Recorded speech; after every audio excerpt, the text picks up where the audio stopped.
Welcome friends, লার্নেক্স প্লাসের English ক্লাসে তোমাদের সবাইকে স্বাগত। আমি প্রণব স্যার। আজকে তোমাদের জন্য আমি নিয়ে এসেছি প্রোনাউনের উপর একটা খুব গুরুত্বপূর্ণ ক্লাস, যে ক্লাসে আমরা রুলস আর ট্রিক্সের মাধ্যমে প্রোনাউন রিলেটেড যে এমসিকিউগুলো আছে সেগুলো কী করে তাড়াতাড়ি সলভ করা যায় সেটা আমরা শিখে নেব। তো চলো ক্লাসটা স্টার্ট করি। তো প্রথমে তোমাদেরকে বললাম যে এই ক্লাসে আমরা কিন্তু শিখে নেব রুলস আর ট্রিক্সের মাধ্যমে কী করে প্রোনাউন রিলেটেড যে এমসিকিউ আছে সেগুলো আমরা কী করে সলভ করব। তো প্রথম প্রশ্নটা দেখে নাও। প্রথম ট্রিকটা কি বলেছে? প্রথম ট্রিকটা বলেছে সাবজেক্টিভ প্রোনাউন আফটার দেন, অর্থাৎ যদি কোনো এমসিকিউর মধ্যে তুমি দেন খুঁজে পাও, সেই দেনের পরে তুমি কি প্রোনাউন ইউজ করবে সেটা নিয়ে কনফিউশন তৈরি হয়। তো এখানে রুলটা দেখো, রুলটা কি বলেছে? রুলটা বলছে when comparison is made using then as use a subjective pronoun, অর্থাৎ যখন তোমার কোনো কম্প্যারিজন এরকম তৈরি হবে যেখানে তুমি দেন বা অ্যাজ খুঁজে পাবে, তখন কিন্তু তুমি সবসময় সাবজেক্টিভ প্রোনাউন ইউজ করবে। আমরা জানি বাক্যে গঠনগত অবস্থায় বা বাক্যে তার অবস্থান অনুযায়ী আমরা একটা প্রোনাউনকে তিনটা ভাগে সাধারণত ভাগ করি। কি কি? একটা হচ্ছে সাবজেক্টিভ প্রোনাউন, একটা হচ্ছে অবজেক্টিভ প্রোনাউন, আর একটা হচ্ছে পজেসিভ প্রোনাউন।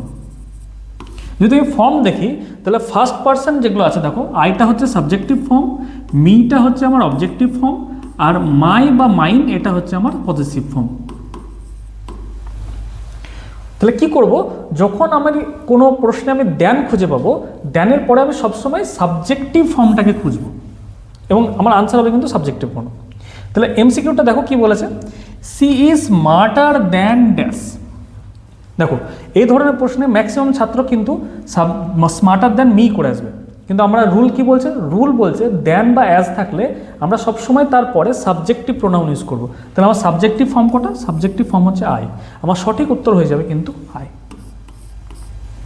দেখো এইখানে যে কটা এমসিকিউ আছে প্রত্যেকটা কিন্তু পরীক্ষার জন্য খুবই গুরুত্বপূর্ণ। তাই তোমাদেরকে বলছি যারা ক্লাসটা দেখছো, ক্লাসটা মন দিয়ে শেষ পর্যন্ত দেখো এবং প্রত্যেকটা ট্রিক কিন্তু খাতায় নোট করে রাখো। ট্রিক নাম্বার 2 কি বলছে দেখো, অবজেক্টিভ প্রোনাউন আফটার প্রিপোজিশন, অর্থাৎ যদি কোনো বাক্যে আমরা প্রিপোজিশন পাই, প্রিপোজিশনের পরে যে প্রোনাউনটা বসাবো সেটা সবসময় আমরা অবজেক্টিভ প্রোনাউন বসাবো।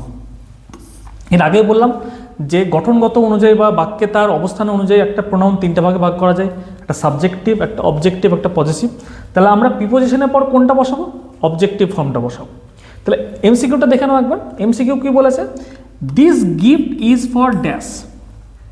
তাহলে বুঝতেই পারছো এখানে প্রিপোজিশন কি রয়েছে? প্রিপোজিশন রয়েছে ফর। তাহলে ফরের পরে আমাকে একটা প্রোনাউন বসাতে হবে। অপশান কি রয়েছে? অপশান রয়েছে আই আর মি। তো এর আগের কোয়েশ্চেনটা সলভ করতে গিয়ে আমরা দেখতে পেলাম যে আমাদের অবজেক্টিভ ফর্ম কোনটা? আমাদের অবজেক্টিভ ফর্ম হচ্ছে মি। তাহলে আমার সঠিক উত্তর হয়ে যাবে কিন্তু মি। আশা করি বুঝতে পেরেছো। তো চলো পরের প্রশ্নটা চলে যাই। পরের প্রশ্নটা কিন্তু খুব গুরুত্বপূর্ণ। দেখো লেট থাকলে আমরা তারপরে কি ধরনের প্রোনাউন বসাবো এটা নিয়ে কিন্তু আমাদের মনে কনফিউশন তৈরি হয়। রুলটা কি বলছে দেখো, রুল বলছে আফটার লেট, অর্থাৎ লেটের পরে কোনো বাক্যে যদি আমরা লেট খুঁজে পাই, সেই লেটের পরে কি করব? আমরা সবসময় কিন্তু অবজেক্টিভ প্রোনাউন ইউজ করব আমরা। তাহলে লেটের পরেও কিন্তু অবজেক্টিভ প্রোনাউন। এর আগে আমরা কি দেখলাম? এর আগের প্রশ্নটা দেখলাম কিন্তু সেখানেও কিন্তু আমরা অবজেক্টিভ প্রোনাউন ইউজ করেছিলাম। তাহলে কোনো বাক্যে যদি আমরা লেট খুঁজে পাই, অর্থাৎ লেট শব্দটা খুঁজে পেলে আমরা সবসময় যে প্রোনাউনটা ইউজ করব সেটা আমাদের অবজেক্টিভ প্রোনাউন হবে। এমসিকিউটা দেখো, let dash solve the problem, অর্থাৎ চলো প্রবলেমটা সলভ করি। এখানে দুটো প্রোনাউন দেওয়া আছে দেখো, একটা হি আর একটা হিম। তাহলে আমার হিটা হচ্ছে সাবজেক্টিভ প্রোনাউন আর হিমটা হচ্ছে অবজেক্টিভ প্রোনাউন। তো আমি কি জানি?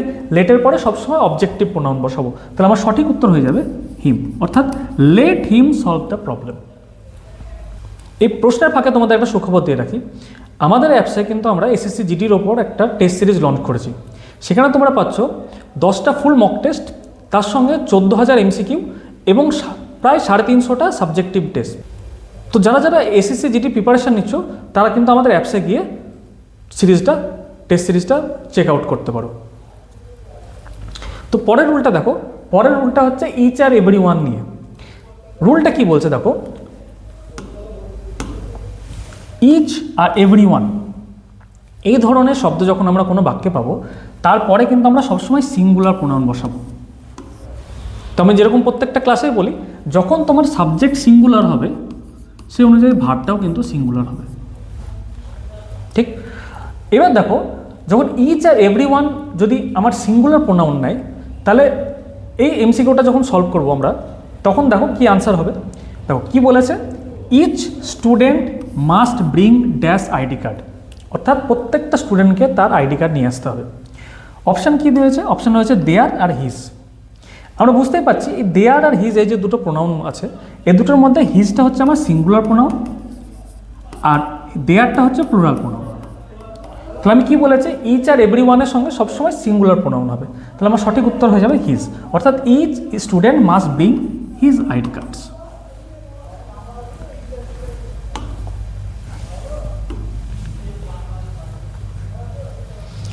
পরের রুলটাও দেখো খুব গুরুত্বপূর্ণ। কি আছে দেখো, ট্রিক আইদার নাইদার। এই ধরনের প্রশ্ন কিন্তু তোমরা প্রায়শই পরীক্ষার মধ্যে খুঁজে পাবে। দেখো কি বলেছে, either neither takes a singular pronoun, অর্থাৎ যদি কোনো বাক্যে আমরা আইদার বা নাইদার পাই, তাহলে সেটা সবসময় সিঙ্গুলার প্রোনাউন ইউজ করবে। তাহলে আমরা এমসিকিউটা সলভ করে নিই, তাহলে আমাদের কনসেপ্টটা আরও ক্লিয়ার হয়ে যাবে। দেখো, neither of the girls ব্রট the dash bag, অর্থাৎ কোনো মেয়েই কিন্তু ব্যাগ নিয়ে আসেনি। অপশান কি রয়েছে, দেয়ার আর হার। আমরা এর আগের প্রশ্ন সলভ করতে গিয়ে দেখলাম হারটা হচ্ছে সিঙ্গুলার প্রোনাউন, অর্থাৎ হার বলতে একজনকে বোঝায়, আর দেয়ারটা হচ্ছে প্লুরাল প্রোনাউন, অর্থাৎ দেয়ার বলতে অনেকজনকে বোঝায়।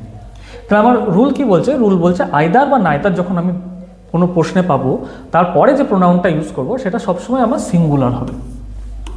তাহলে এই দুটোর মধ্যে আমার সিঙ্গুলার প্রোনাউন কোনটা, সিঙ্গুলার প্রোনাউন হচ্ছে হার, তাহলে আমার সঠিক উত্তর হয়ে যাবে হার, অর্থাৎ neither of the girls bought her bag. রুলটা দেখে নাও, the verb and pronoun agree with the noun before who, অর্থাৎ হুয়ের আগে, অর্থাৎ হু প্রোনাউনটার আগে যে নাউনটা থাকবে সেই অনুযায়ী আমরা ভার্ব বা প্রোনাউন বসাবো। তাহলে এমসিকিউটা দেখে নাও, he is one of the players who dash selected. তাহলে আমি কি বলেছি রুলে, যে হুয়ের আগে যে নাউনটা থাকবে বা প্রোনাউনটা থাকবে সেই অনুযায়ী আমরা কিন্তু ভার্ব বসাবো। দেখো তাহলে অপশান কি রয়েছে, অপশান কি রয়েছে, অপশান রয়েছে ওয়াজ আর ওয়্যার। আমরা জানি ওয়াজটা হচ্ছে সিঙ্গুলার ভার্ব আর ওয়্যারটা হচ্ছে প্লুরাল ভার্ব। তাহলে আমরা হুয়ের আগে যে নাউন বা প্রোনাউন থাকবে সেটা অনুযায়ী ভার্ব বসাবো, অর্থাৎ হু রয়েছে এখানে, হুয়ের আগে কি রয়েছে, দ্য প্লেয়ার্স। তাহলে ওয়ান অফ থাকলেও কিন্তু আমরা হুয়ের আগে যে নাউন বা প্রোনাউন থাকছে সেটা অনুযায়ী কিন্তু ভার্ব সিলেক্ট করছি। তাহলে দ্য প্লেয়ার্স থাকলে দ্য প্লেয়ার্স অনুযায়ী আমাদের ভার্ব সিলেক্ট হবে, দ্য প্লেয়ার্সটা হচ্ছে প্লুরাল, তাহলে আমার সঠিক উত্তর হয়ে যাবে ওয়্যার। তাহলে কি হবে, he is one of the players who were selected.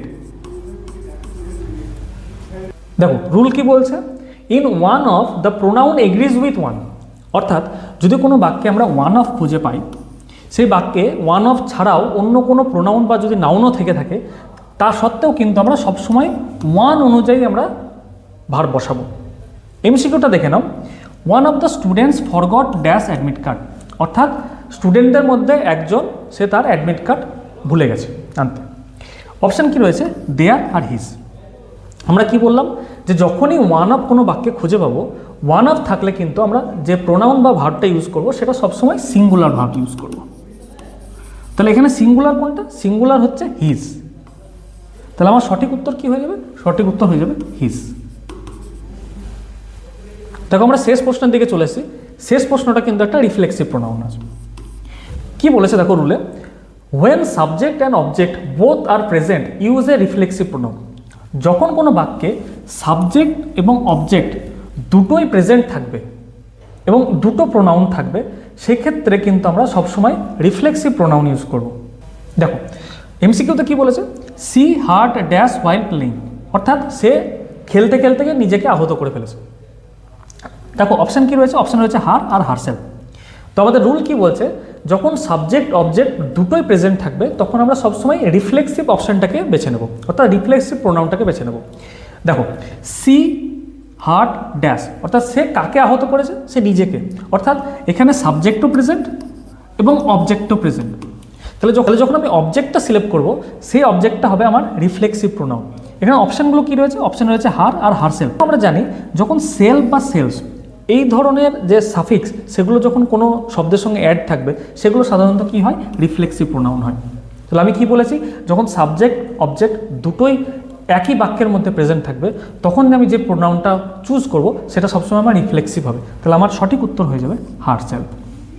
তাহলে she hurt herself while playing. তো প্রোনাউনের উপর ইম্পর্টেন্ট ট্রিক্স নিয়ে যে আমাদের আলোচনা সেটা আজকে এখানেই শেষ হচ্ছে। যদি ভিডিওটা তোমাদের হেল্পফুল মনে হয় তাহলে ভিডিওটা অবশ্যই শেয়ার করে দেবে বন্ধুর সাথে, এবং ভিডিওটিকে বেশি বেশি করে লাইক করে দেবে এবং আমাদের চ্যানেলটিকে সাবস্ক্রাইব করে রাখবে। যদি অন্য কোনো টপিকের ওপর বা অন্য কোনো গ্রামার টপিকের ওপর তোমাদের কোনো ক্লাস লাগে তাহলে অবশ্যই আমাকে কমেন্টে জানাবে। তো ক্লাসটা আজকে এখানেই শেষ হচ্ছে, দেখাবো নেক্সট ক্লাসে। Thank you.